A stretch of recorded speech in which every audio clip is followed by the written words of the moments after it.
It's me, Santa Claus, your host for December's Digital Ren Fair. You are in a treat of all kinds that you could even imagine. Magical treats, magical performances. It will be most wondrous. And if you pay close of attention, you might hear a story or two from yours truly, and I guarantee there will at least be one dad joke.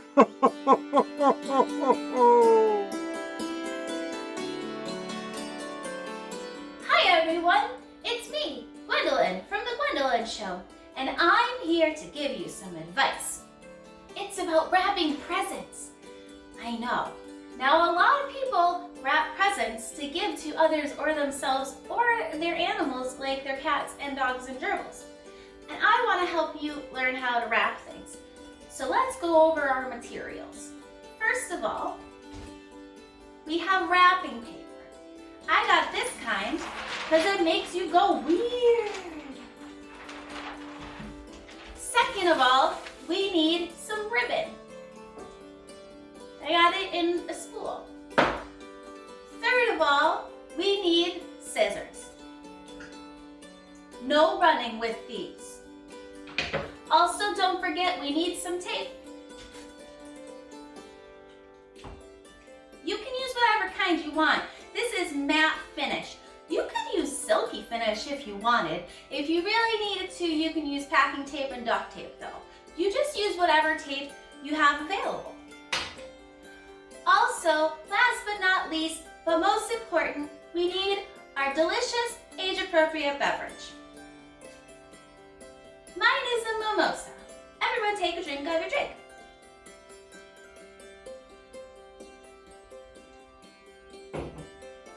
Now let's begin. The first item that we have to wrap today is a back scratcher. Now, a back scratcher is a very good gift. It is practical and functional. Plus, because it's long, it's easy to wrap. First, you unroll the paper. Then you put the back scratcher on the paper, and you see how much back scratcher room it's going to take by folding it as though you're wrapping it, but you're not wrapping it yet. Then you put your finger there, and then you cut the wrapping paper with the scissors. Don't cut your finger. Keep your eyes on the scissors the whole time. And say, paper, stop curling up so you can cut a straight line. Sometimes paper has grid on the back to help you cut in a straight line, but I like to live on the edge, so I did not get that. Take your back scratcher, put it in the paper, wrap it around the paper, and then it's in a tube. You wrap it around the paper, and then it's in a tube. And then you gotta take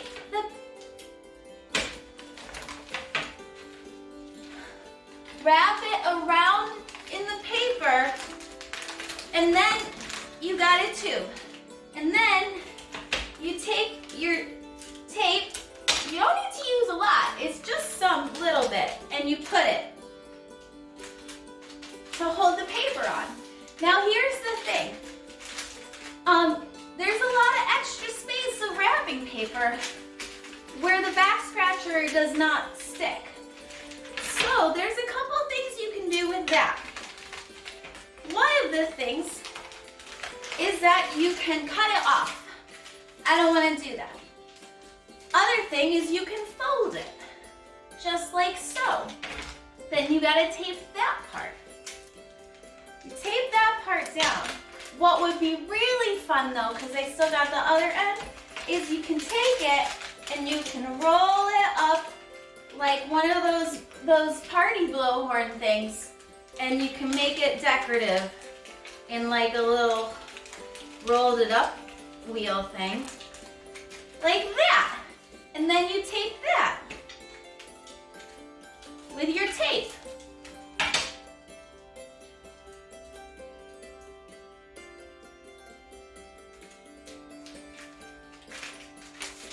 And then you've wrapped your back scratcher. Everyone take a drink of your drink.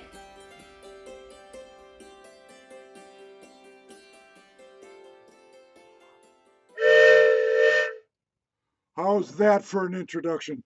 And that is what's next on the plan for here, this fine December events of the Digital Rain Fair. Introductions are next, and first up, but not the very least, is Shakespeare Approves. And indeed, there could be death by fluffy kittens, musical numbers, being pursued by a bear, adventure and zany performances, fun for everyone. Where there's a will, there's a play. Well,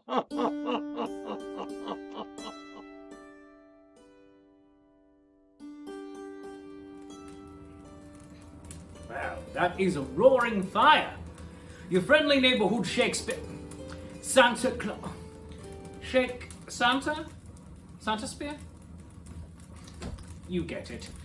Here to read you one of my favorite Christmas stories. A Christmas story that I myself, in fact, have written. The Hamlet Christmas Special. So, let's begin this now classic tale for the young and the young at heart. 'Twas the night before Festivus, when all through Elsinore not a creature was stirring, not King Hamlet no more. King Claudius and Queen Gertrude were snug in their bed, as cozy as the poison poured into the king's head. The guards walked the parapets, their hands balled into fists, going o'er in their minds their Festivus grievance lists. And I, my period appropriate sleepwear, had just settled my brain with nary a care. When out of the courtyard there arose such a kerfuffle, I sprang from my bed, my oaths not needing to muffle. I ran down the grand staircase where, to my surprise, the gloomy Prince of Denmark stood in front of my eyes. He was dressed all in black from his head to his toes, just a sad goth kid, the kind everyone knows. He held out his hands to me, empty, bereft, as if he must shew me he had not a shred of hope left. Hamlet, I cried, my friend, why art thou sad? For tomorrow is Festivus, with no gloom to be had. He smiled at me sadly, through his teeth blew a whistle, and then, like a jackass, took a bite of a thistle. Horatio, said he, 'tis good of thee to show. As for why am I glum, my friend? The answer's, you know. Well, is it because your father's been slain by your self-same uncle who now with your mother has lain? The moon rising full in the cold Denmark sky now give a glint of madness in Hamlet's raven-like eye. My friend, you don't get it. That's not it at all. The murder of my father is not why I bawl. Then why, my friend, do you howl at the sky? And wherefore, sweet Hamlet, is the reason you cry? I shall tell thee, Horatio, for 'tis not all that hard. I have not received a single, solitary Festivus card. This answer of his was beyond my belief, as he fell to his knees and cried out, oh, good grief. At this, Ophelia, sweet nymph, did quite suddenly appear, attended by poor players who were surprisingly near. Hamlet, my love, my dove, my dear sweet baboo, I have some words to provide some small comfort to you. As you know, for tomorrow the great hall we did rent, and I'd like for you to direct our Festivus pageant. He jumped to his feet, gave a shout of, that's it! And then flew to rehearsal, for the acting bug had bit. To the players he spoke, speak the speech, I pray. Suit the action to the word, for this our holiday play. The players then laughed and they jeered, for this was absurd. They danced to Schroeder's music and ignored the royal nerd. Ophelia then said, Hamlet, my love, my dove, You must now go and find us a Festivus pole for our holiday show. Let not the slings and arrows of seasonal affective disorder keep you from finding what is very near our Danish border. Be not morose and let sadness leave thy mind. Get the biggest, shiniest, most aluminiuminous pole you can find. I shall do this thing! Hamlet arose with a cry, and I went with him too to see what we could espy. We sought high, we searched low, we looked near and looked far. We scanned every pole lot neath the bright Yuletide star. What of this one, Hamlet? I asked of one in my sight. Nay, 'tis too tall, he replied, for the Festivus night. What of that one, my prince? Surely 'tis sound. I think not, dear Horatio. It's not worth gathering round. I saw yet another and announced it. Ta-da! Yet Hamlet said it doesn't have that certain je ne sais quoi. But then turning around in a bit of a fit, Hamlet fell to his knees and said, I found it. I know not, Hamlet, said I, 'tis awfully wee. Remember what Ophelia said, quoth Hamlet, I think it needs me. So to the rehearsal we two forged ahead. When Hamlet presented the pole, the players called him a blockhead. Hamlet cried, I don't get it! Don't you all understand? Doesn't anyone know the meaning of Festivus in our land? I do, Hamlet, came a small voice. It's so very clear to see. The players looked shocked that the voice came from me. Lights, please, I requested as I took center stage. The lights came up with a thunk, which shooed off their age. In time so long ago begins our play, in a war-torn galaxy far, far away.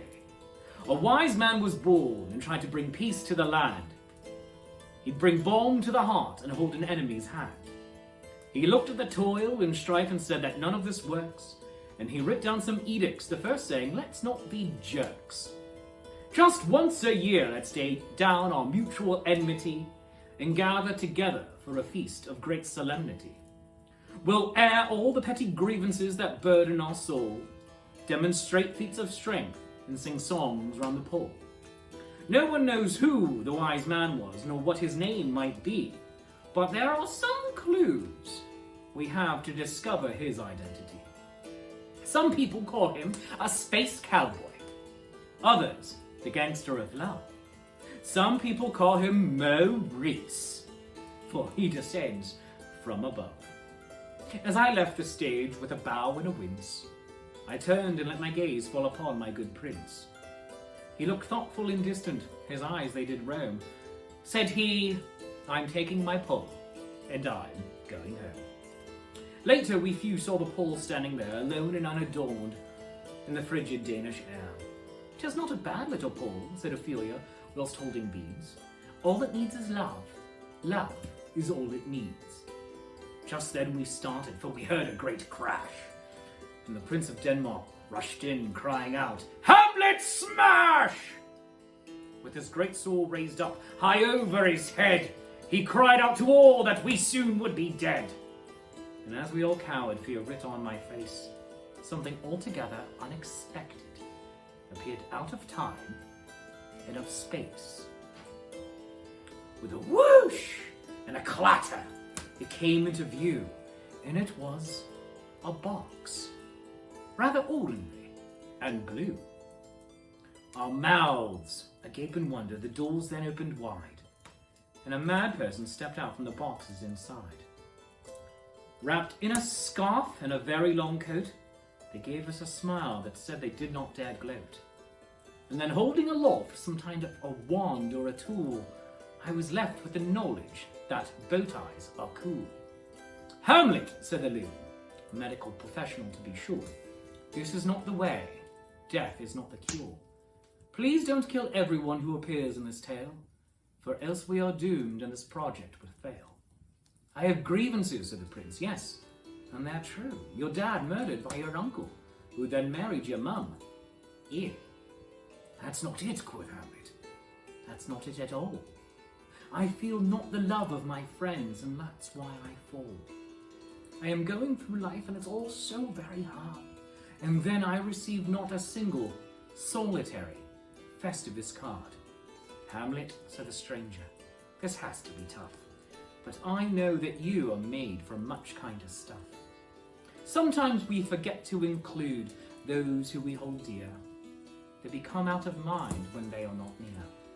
But I tell you, dear prince, it's all right to cry. Put down your sword and look up to the sky. Hamlet let go his sword and dropped to his knees, and as his face turned upward to the stars, he said, "Please." And in that one word, we all heard the love that we sometimes forget when push comes to shove. We gathered round Hamlet and we all held hands and sang the sacred song behind our friendship's bands. The mad doctor then smiled so very wide, then stepped back into the box. It must be bigger inside. And as the box disappeared to the bells of St. John's, and the starlight shone all the snow-covered lawns, a voice came to us without rhyme or reason, and said, "Yes, we might all die in the spring, the killing season. But for now, just remember, kindness is the best gift anyone gives. And today, just this once, everyone lives." Friends, that was the Hamlet Christmas special on the night before Festivus. I'm your friendly neighborhood Shake Santa Spear. Shake Santa Spear. You get it. Thanks very much. Happy holidays. I love you, you love me. There's mutual glorious affection. Hey ho everyone, I be Krusty Carbuncle, and I be here to wish you a very Merry Christmas, and to bring you a magical Christmas gift. I bring to you the dulcet tones of a cow falling off a cliff. Now, close your eyes. Close your eyes. Close your eyes. Close your eyes! And listen.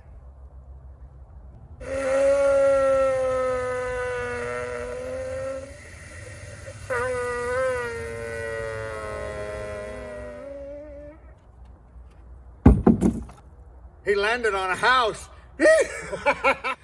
Merry Christmas!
Merry Krampusnacht.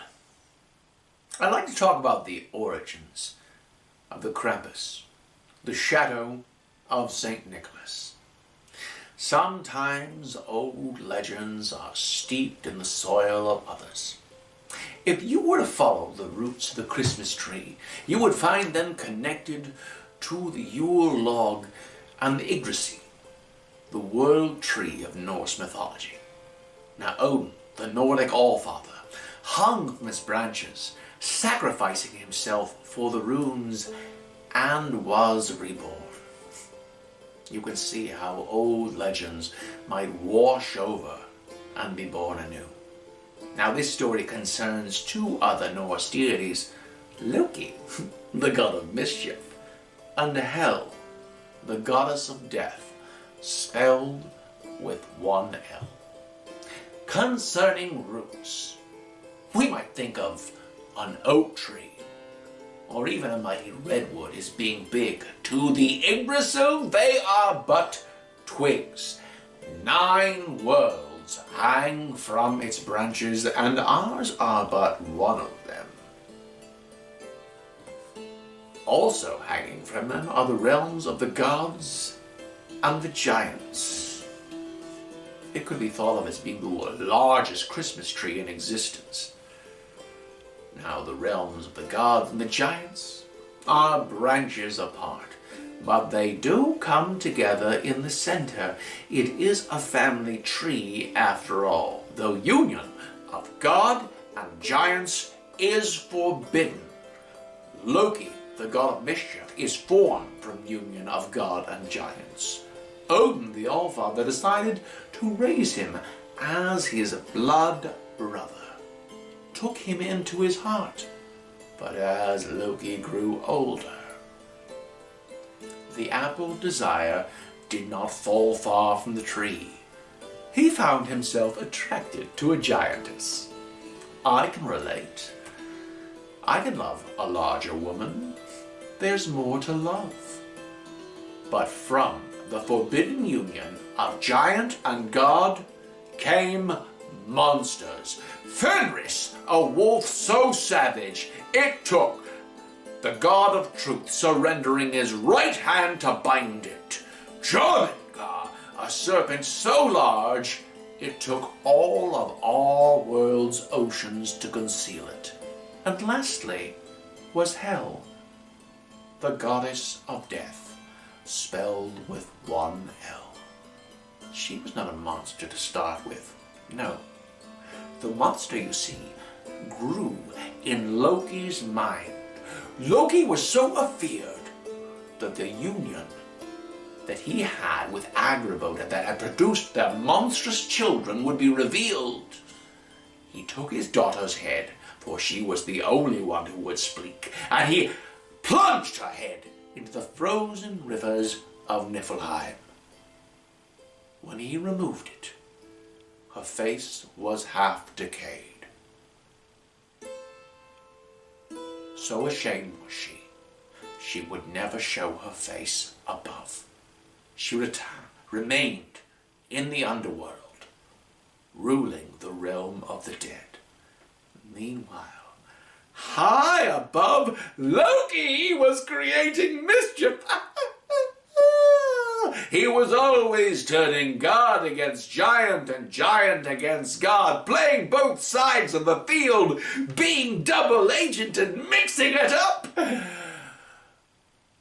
One day, though, he went too far. He made a game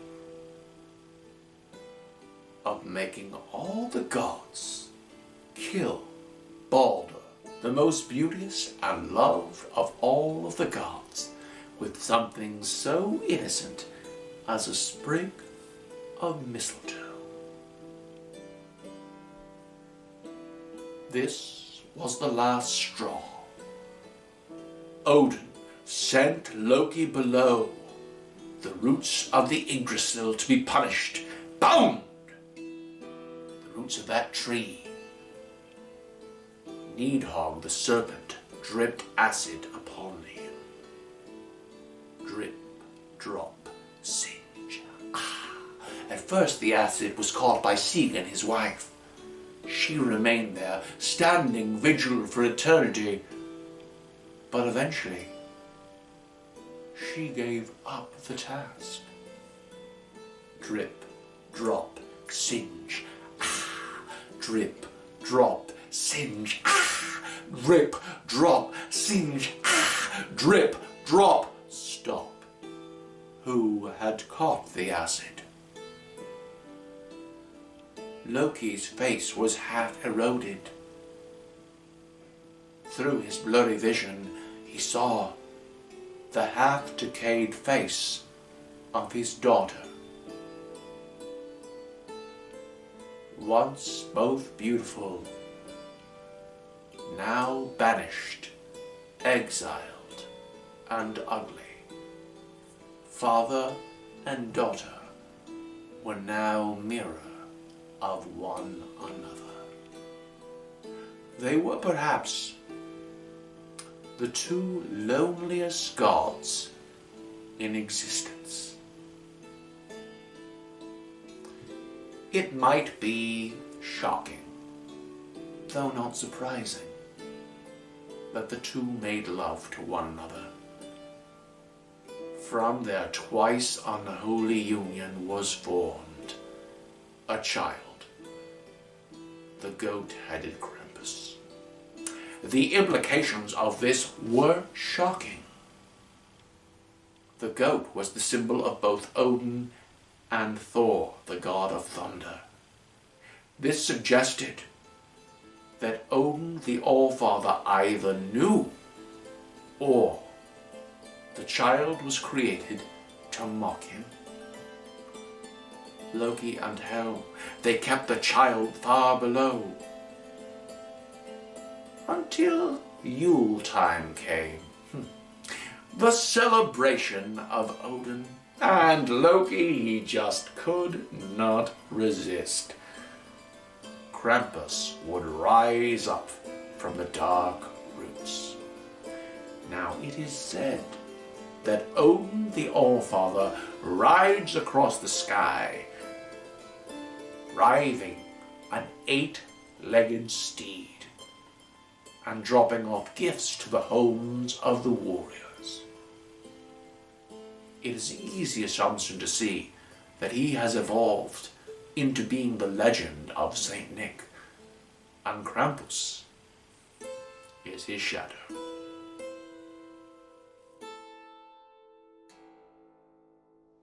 Ho, ho, ho, ho, ho, ho. What a magnificent performance!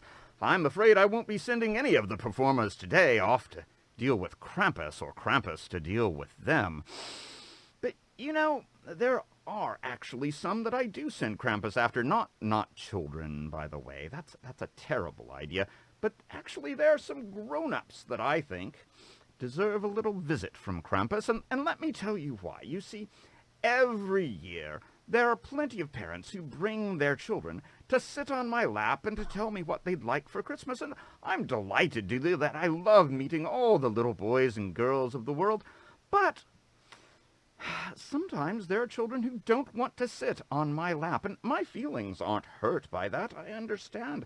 I'm a bit of an imposing figure, don't you think? And so some children are afraid, and it always upsets me when their parents force them to sit on my lap. Parents, we need to teach your children that no means no. We need to teach them that they don't have to have physical contact with someone if they don't want to. So please, children, this year and in all years to come, make sure that if you don't want to sit on Santa's lap, you don't, and parents, don't force your children to.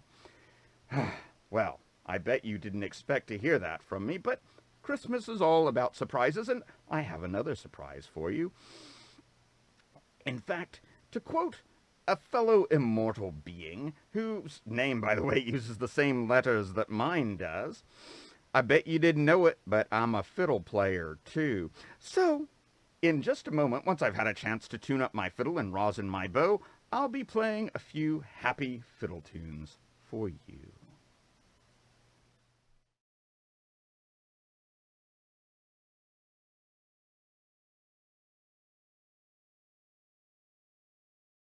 Krampus is coming to town. Right, ready? Yeah. You better watch out. You better not lie. You better clean up. I'm telling you why. Krampus is coming to town. He's made a list, but he doesn't read. He'll judge you by smell and call it greed. Krampus is coming to town. He's hungry when you're sleeping. He's hungry when you're awake. He's hungry if you're bad or good, so be good or get a shake. Ho! You better watch out. You better not lie. You better clean up, I'm telling you why. Krampus is coming to town.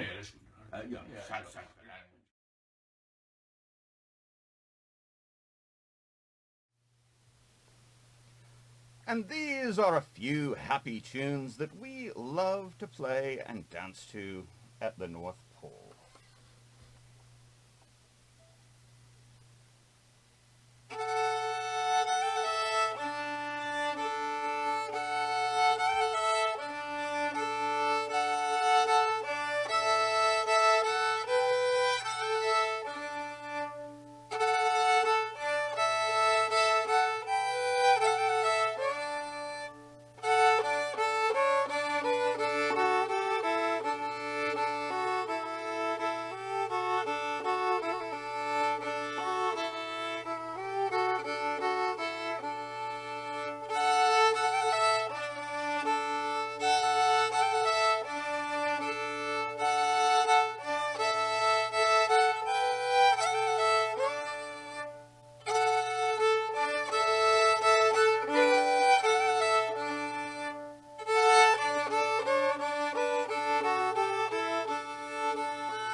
Next up, on learning how to wrap things with Gwendolyn, we have this present. It's a tea kettle. I got it from a pile by the road. First, you gotta lay out your paper. Then you put the tea kettle on it. Sometimes you can use the tape and the ribbons as a weight to make your paper lay flat because paper doesn't follow rules and wants to curl up all the time. You take your tea kettle. I will find that having the tea kettle wrapped with its little handle bit down, probably gonna be easier. You take it and you gotta measure how much paper you need. So you do that, that's one side. That's another side. There's the other side and that's the fourth side. And then you cut it. You cut the paper, not the tea kettle. It's made of metal. You can't cut it with scissors. Cut the paper very carefully with your scissors, always cutting away from you. Okay, now we cutted it. Now what I like to do is start from the bottom of the tea kettle. So first, I'm gonna take this side of the paper, stay down there, and I'm gonna wrap it on the top. And then I wanna take this side and fold it over like you're folding a fitted sheet or something. Then you gotta take the tape, take a little piece, put it where the paper overlaps the paper. Okay? Now, everyone take a drink of your drink. Now you got extra sides. So you can take this and you fold triangles. Triangle is a shape with 3 sides. There are multiple kinds of triangles. There's equilateral, isosceles, and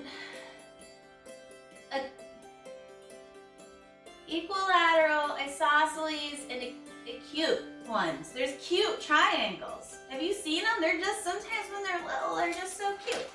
Then you fold the paper up. Then you gotta see, sometimes you can get the tape, put it on a finger before you fold it. Don't touch stuff with the tape until you're ready. Take the tape off the finger, put it on the paper. Now look, this is just one tiny little piece of tape for this whole big foldy bit. So I'm gonna take another piece of tape and I'm gonna put it over here too.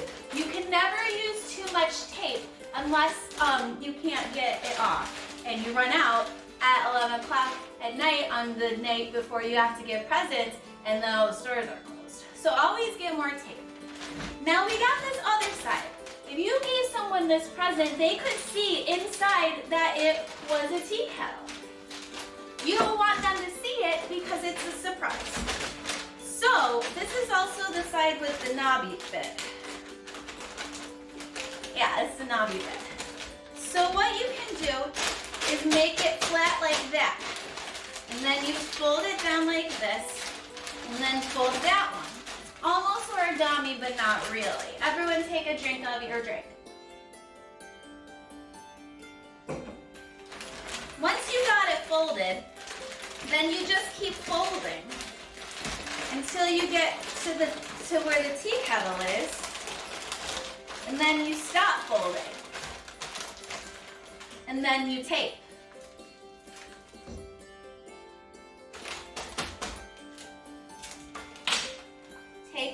Tape it on 2 sides.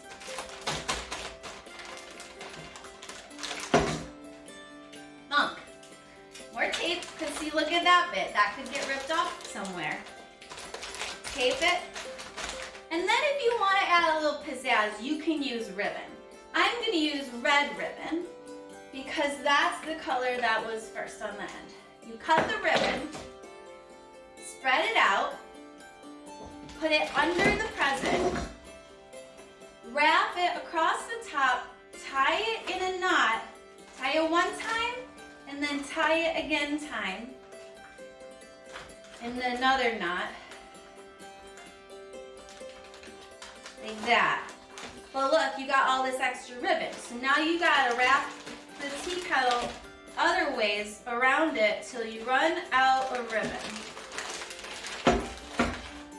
And once you run out of ribbon, then you tie it and you make a little bow. The loopy bow. And there's your tea kettle. Everyone take a drink of your drink.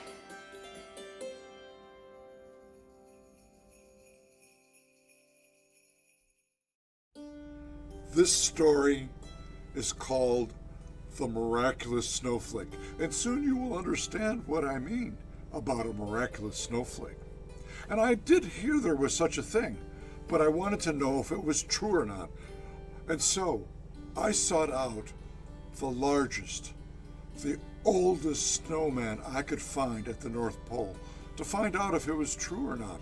And you can do some of these things along with me because you're going to see some repetition here. So, Mr. Snowman, have you heard of the miraculous snowflake? Oh, yes, I have. Well, do you have it? He said, I looked up, I looked down, I looked all around. But no, I don't have it. You might ask Mrs. Snowman. And so I did. He let me know that Mrs. Snowman was in the kitchen preparing lunch for him and Boy Snowman. Mrs. Snowman, have you heard of the miraculous snowflake? She said, yes, I have. Well, do you have it? She said, I looked up, I looked down, I looked all around. But no, I don't have it. You might ask our son. I think he's out in the barn talking with Dasher. So I trudged over to the barn. I opened up the door. Pitch black inside. Enough of that. Well, I went around behind the barn, and there was Boy Snowman. Indeed, he was talking with Dasher. Boy Snowman, have you heard of the miraculous snowflake? He said, yes, I have. Well, do you have it? He said, I looked up, I looked down, I looked all around. But no, I don't have it. Oh, what was I going to tell Mrs. Santa? I was definitely downhearted as I walked through the village at North Pole and was passing, just by chance, Mr. Jolly's bake shop. And at that very moment, I remembered there was the littlest snowman. And so I thought I'd ask Mr. Jelly if he knew where he was. Mr. Jelly, do you know where the littlest snowman is? No, I don't. But you might ask my assistant, Peaches Marmalade. Peaches? Do you know where the littlest snowman is? Well, last time I saw him, he was out in the field talking with Rudolph. So off I went. Pretty tough for me to leave the bakery, but I did. And sure enough, off in the distant field, but he was so small, I didn't think he could possibly have it or know exactly what that miraculous snowflake was all about. But I did approach him as he was talking with Rudolph, and I went, Little Snowman, have you heard of the miraculous snowflake? He said, yes, I have. Well, do you have it? He said, I looked up, I looked down, I looked all around. And you know what? It's inside me. And he went on to explain to me that no two snowflakes are precisely the same. And that is why he is so special.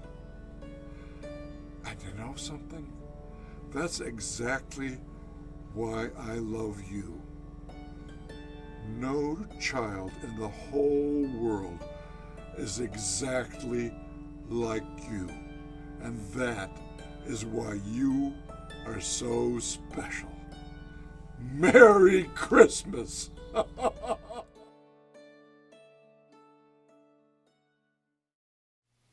And now, some of the happiest tunes that I know.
that was just wonderful.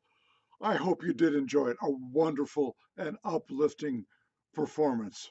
But as you may recall, in the introduction to the Digital Ren Fair for December, I did promise, or perhaps you might call it threatening, depending on your perspective, at least one dad joke.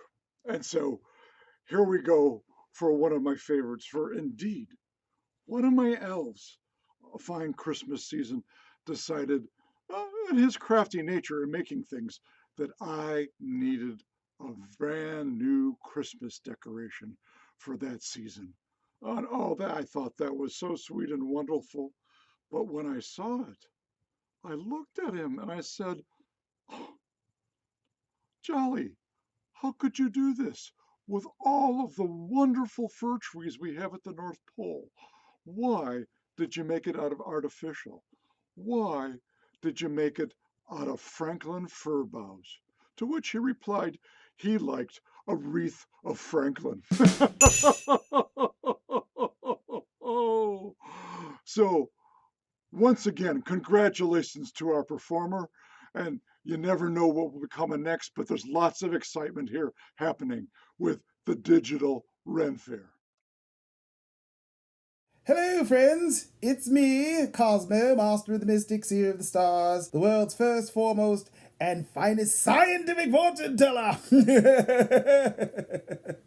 And, as it is now the season of giving, I guess I'm giving away these fortunes, but you know, as I always say, you get what you pay for. So, I am going to read you some special holiday predictions that I have made especially for this show. I mean, I was going to go with the usual stuff, but they made me do this. Anyway, Aries, the ram, the sign of warriors and pioneers. A new path beckons. Should you take the path less traveled? No, don't go. It's filled with cheap souvenir shops, overpriced eateries, and discount chocolate. Well, that's not so bad. Anyway, just stay at home. It's probably safer. Taurus, the bull, the sign of builders and producers. The forces of evil will try to tempt you with their wicked ways. Drinking and carousing and dancing saucily upon tables, kissing underneath the mistletoe. Oh, I miss kissing. Anyway, just try to stay good until the 25th. Santa then goes on a 6-day break, and you can do whatever you want right up till January 1st. Gemini, the twins, the sign of dreamers and creators. Never rush New Year's resolutions. Remember, time is your friend. On the other hand, wisdom is your enemy. Fate is just ticked off at you, and Providence is returning your mail unanswered. So, good luck. Oh, by the way, luck wants to see other people. It happens. It happens. Cancer, the crab, the sign of missionaries and professors. This Christmas, you will be given an incredible family heirloom. It will be stolen, leading you to a zany, madcap, around-the-world chase. Coming soon to a Shakespearean theater near you. This fortune has not yet been rated and is available on all streaming services. Leo, the lion, the sign of the leader. You have looked into the shadows and seen the spirits, and you think the spirits have seen you. Cause of all of this? A bad GPS app. Tell them Ebenezer lives next door. He's the guy who needs the haunting. Virgo, the virgin, the sign of specialists and perfectionists. Your inner child is crying out to you today. Give it a good spanking and tell it to shut up. Some of us are trying to work from home. Scorpio, the scorpion, the sign of executives and divas. You may be wondering this year, given your proclivities, whether or not you've been nice enough for the jolly old elf to leave something in your stockings. Yeah, no, not at all. For beyond wicked lies evil. Beyond evil lies madness. Beyond madness lies insanity. And just past insanity, next to Nutso, near Crazed Hedonist, and somewhere south of Freaksville, lies you, oh gentle Scorpio. Don't hurt me. Sagittarius, the archer, the sign of sages and counselors. Now is the winter of our discontent, followed by the spring of our indigestion, the summer of hives, and the autumn of convalescence. Then the whole bloody thing repeats itself. So, good luck. It's been a rough year. It's probably gonna get better. I mean, probably. Capricorn, the goat, the sign of mentors and negotiators. Dreams are the realm of ideas and inspiration. 'Tis where the imagination lets loose, and that which seems impossible is found to be possible.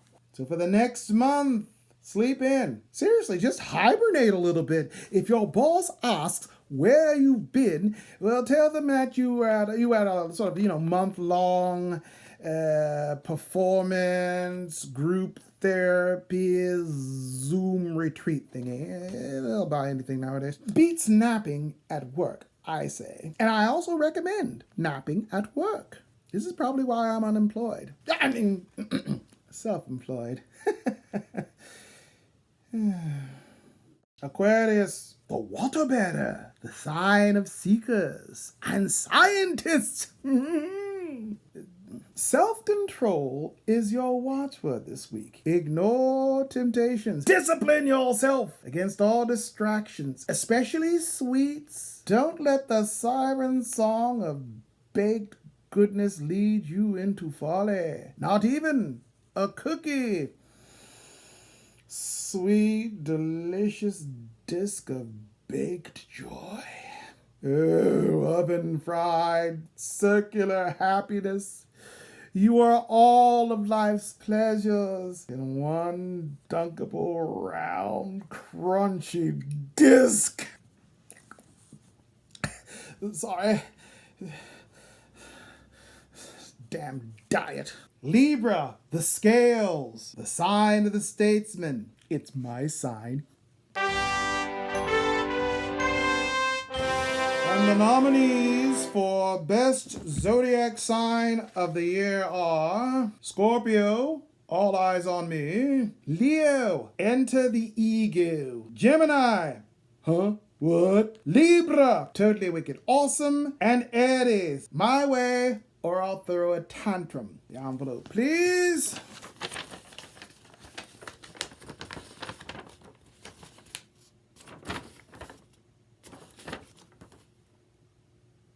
Libra, Totally Wicked Awesome. On behalf of all Libras, I would like to thank the stars for recognizing how incredible we are and how we enrich everyone's life and how we make the world better in general. I think it was my father who said to me, Cosmo, you are one.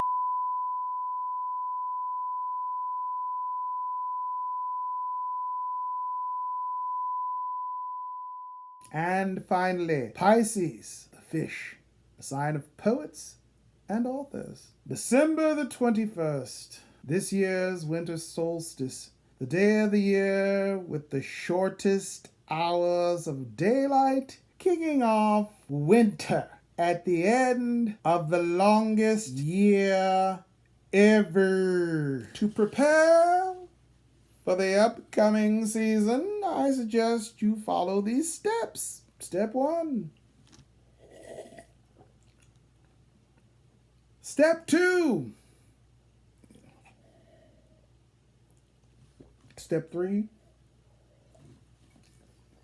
And so on and so forth. Once you get to the 12th day of Christmas, you can probably stop the set. Listen, I haven't remembered a single December since I started this like 35 years ago. So, good. And by the way, put the drambuie right into the eggnog. Gives it a little kick.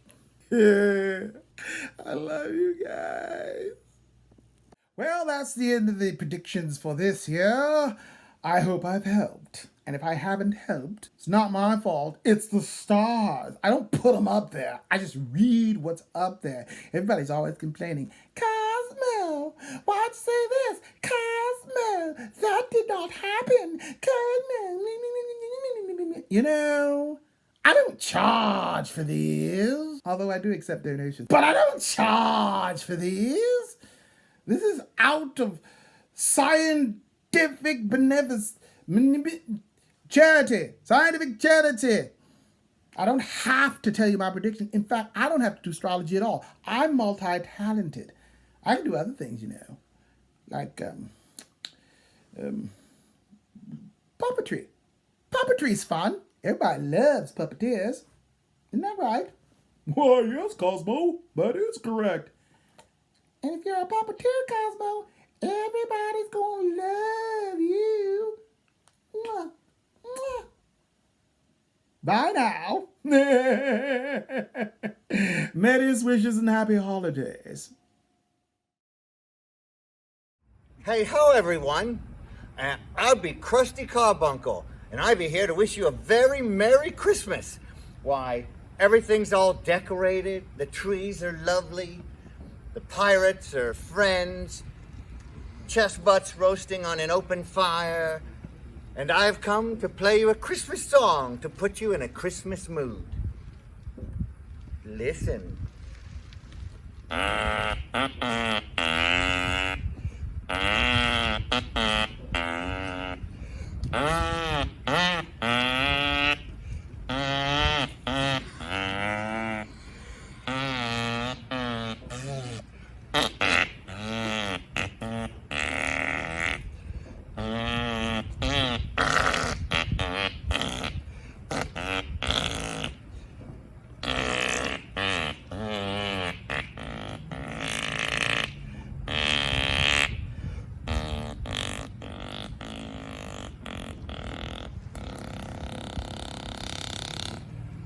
Merry Christmas, everyone.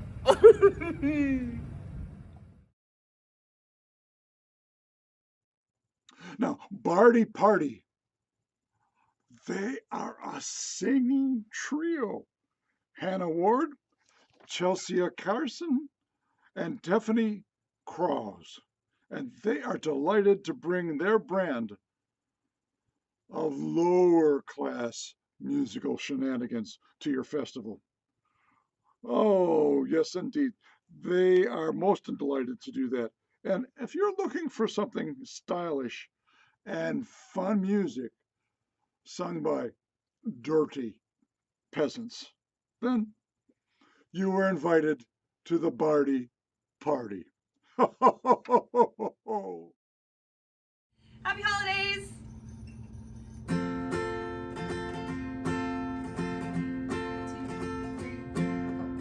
Jingle bell, jingle bell, jingle bell rock. Jingle bells swing and jingle bells ring. Snowing and blowing up bushels of fun. Now the jingle hop has begun. Jingle bell, jingle bell, jingle bell rock. Jingle bells chime and jingle bells time. Dancing and prancing and jingle bells swear in the frosty air. What a bright time, it's the right time to rock the night away. Jingle bell time is a swell time to go riding in a one-horse sleigh. Giddy up, jingle horse, pick up your feet. Jingle around the clock.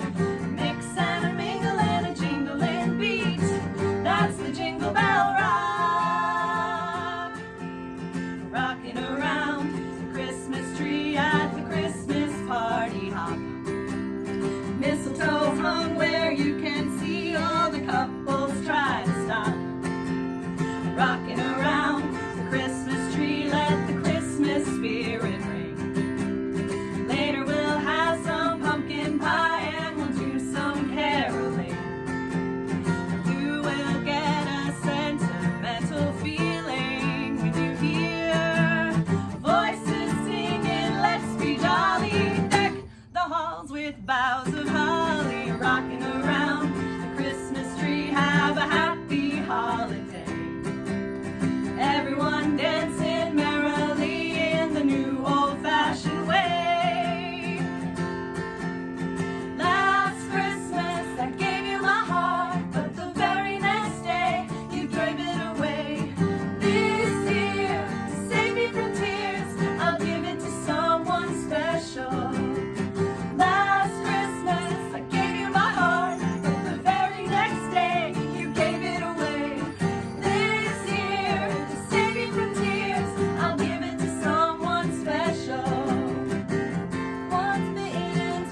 Sometimes you have to be more Yeah, severe. sometimes you lose a piercing and it's all right. It really requires Yeah. corporal punishment. Yeah, yeah. You know what I'm Corporal saying. punishment. Right. And That's why.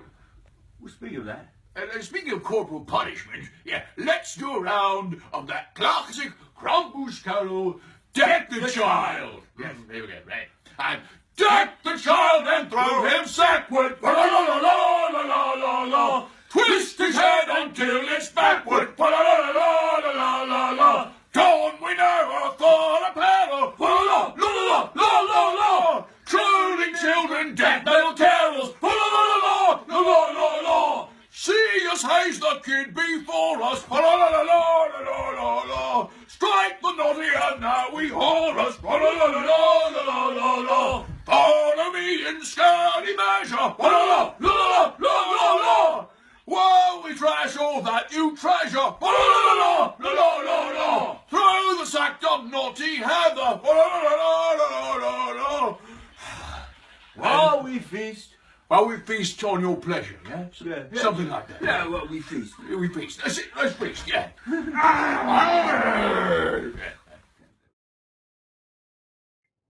Ah, there it is. And you never know where I'm going to talk about something. And indeed, congratulations to our performer. Once again, a wonderful, wonderful show. And I hope that you found it heartfelt as well.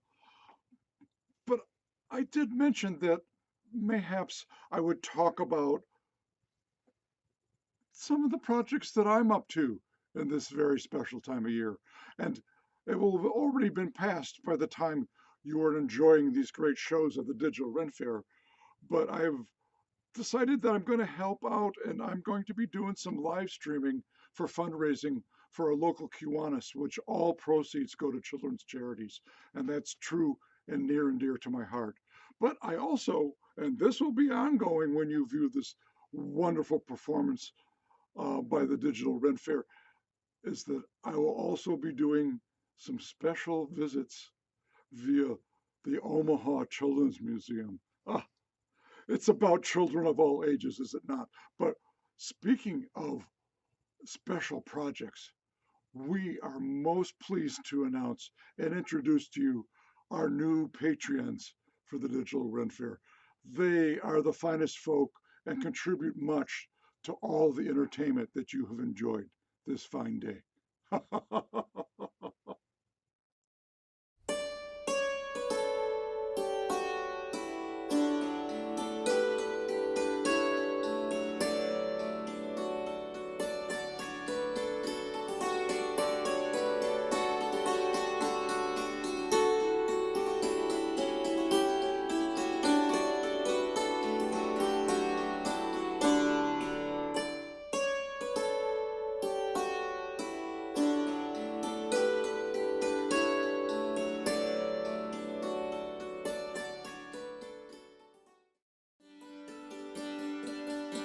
Now I have one more gift to help you wrap on this Wrapping Gifts with Gwendolyn holiday special.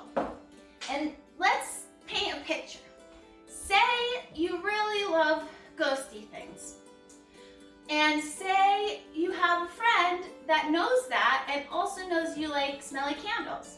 And then that friend gets you a candle that says Haunted Cemetery and it's scented. That sounds like a great gift, right? It's not, because it smells like vanilla, and I don't like how vanilla smells. So what am I gonna do with this candle? Re-gift it. So you got the candle. First thing with candles, or anything with a lid, is even though there's this little rubber bit on it, it might not stay on. So you wanna take your tape, and you wanna tape the lid down onto the body of the candle, because you don't want it to come off. Because it could come off in the package and then you'd have no lid for your candle. Everyone take a drink of your drink. Mimosas are delicious. Then you take your wrapping paper and you roll it out. Now remember the weight trick? You can put weights on the paper so that it stays flat. You'll remember that. That's science. It's gravity. You take your haunted cemetery's yucky smelling candle. You put it in the middle. You take your scissors and then you cut.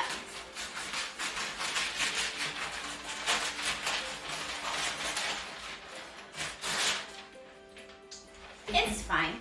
Then you take your candle and you put the wrapping paper on top. Everyone take a drink of your drink. I caught it. You saw that? And you put the wrapping on it. Sometimes it helps if you roll it. Then you gotta get the tape. Stay. Gotta get the tape. Good thing I didn't run out. And you put it. You gotta, oh, I missed. You gotta put it on the ends of the paper where the ends touch the other parts.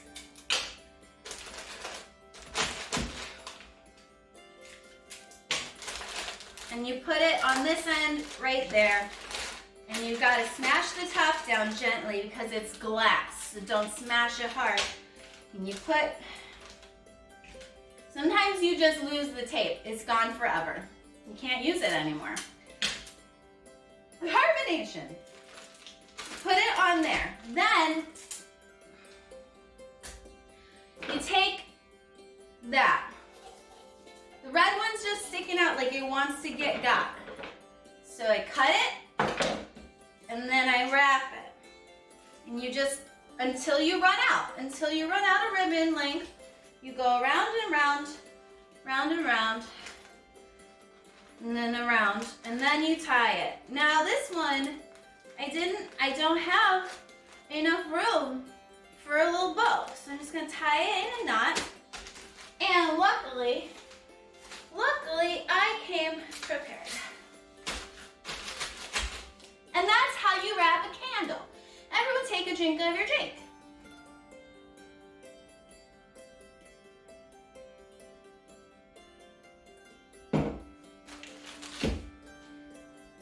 Mimosas are delicious. Thanks for hanging out with me while we wrap some extra special gifts. I hope you have a wonderful holiday season. Bye!